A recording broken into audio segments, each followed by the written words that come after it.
Okay, so this is just a quick video just to say that we are at 11:30 on this timeline, which is obviously half an hour until midnight on Passover night in the Gospel of John, when Jesus is put into the tomb.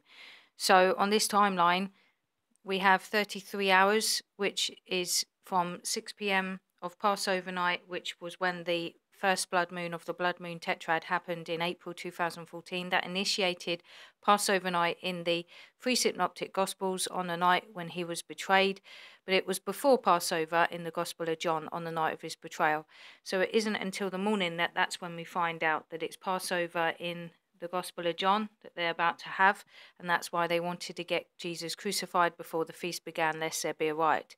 So we're leading up really now until we have midnight happen at obviously the blood moon in January, and this is when the betrayer is going to be revealed. So this is going to happen quite suddenly, and it will be quite intense because it will initiate 3 hours of darkness between the 6th and the 9th hours, which is also paralleled over with the time when Jesus was on the cross, and it went dark between the 6th and the 9th hours, which during the daytime was between noon and 3 p.m.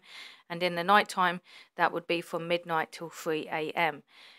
Now we know that Jesus said to Peter that he would deny him before the rooster crow twice, and that would be obviously at 3 a.m. is when the rooster would crow. So this is when the finale happens, is 3 a.m. of Passover night, and this is obviously concluding the time frame of this timeline being 33 hours long. So the Passover night on the night of his betrayal to the 3 a.m. marker of Passover night when he's in the tomb in the Gospel of John is 33 hours to parallel that over with 33 years of the life of Christ. Therefore, he did his ministry for 3 years. He began his ministry when he was about 30 years old.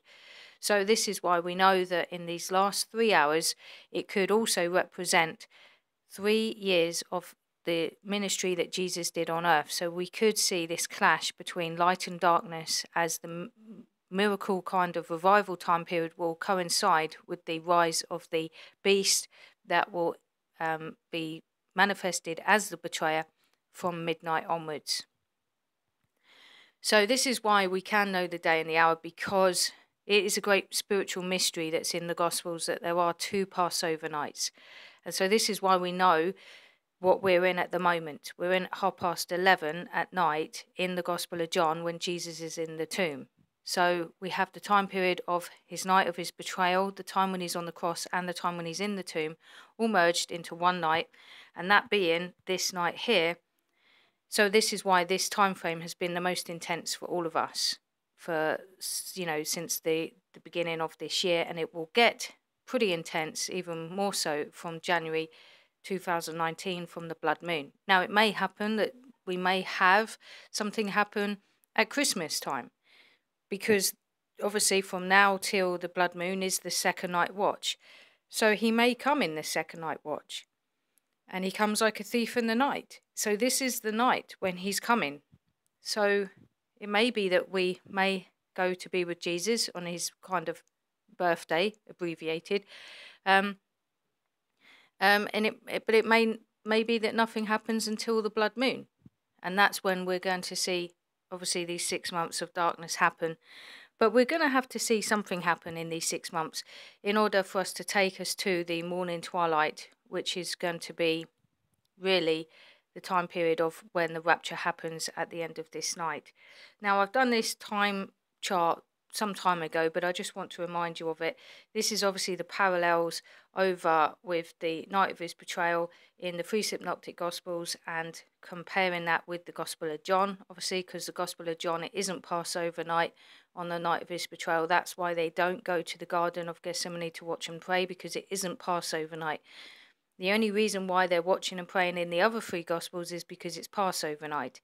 And Passover night is to be kept as a night of watching in Exodus 12 verse 42. This is why Jesus says no one knows the day or the hour. That's why we're to watch.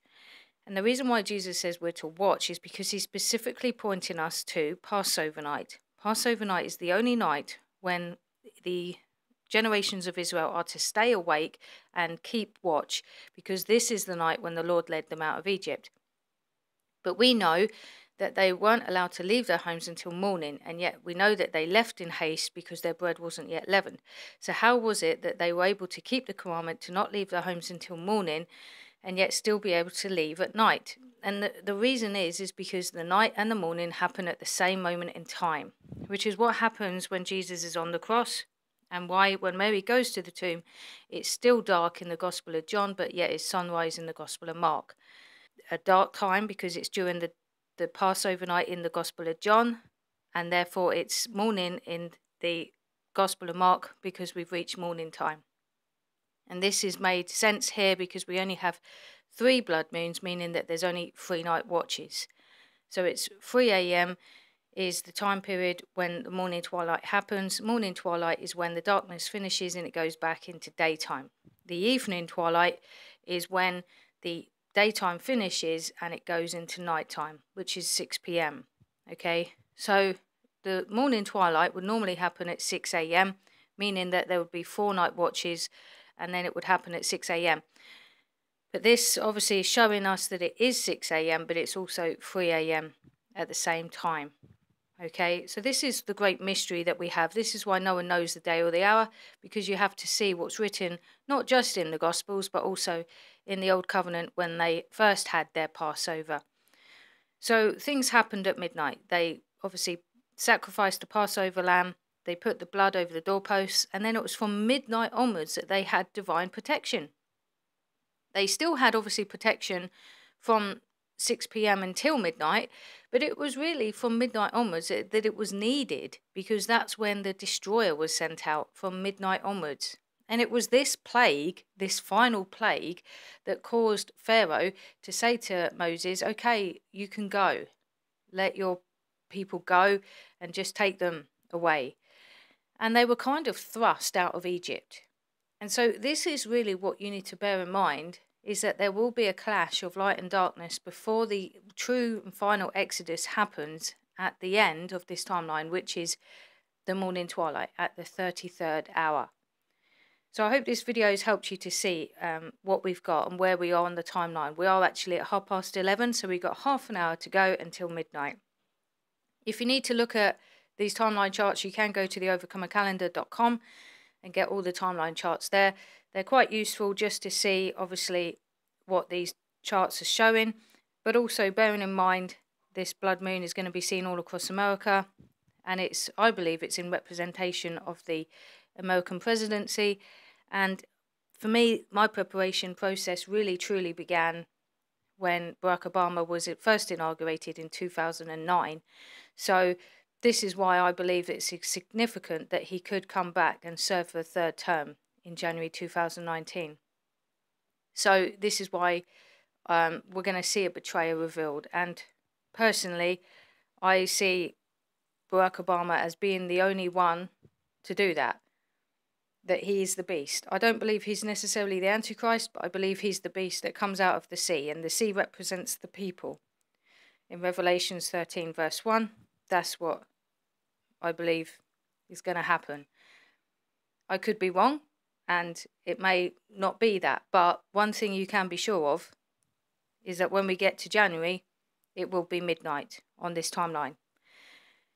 So that is literally a certainty. So, but, you know, with the midnight hour comes what? The betrayer. So that's why we're going to see a betrayer be made known at midnight. And the fact that this blood moon is happening all across America, and even at midnight over the East Coast, I think, you know, is significant in itself. So it's up to you. You take it how you will. I hope this video has helped to give you a quick reminder of where we are on the timeline, and to really give you that sense of urgency to know that we really only have half an hour to go until midnight. So we must be getting ready. God bless you. Have a great day.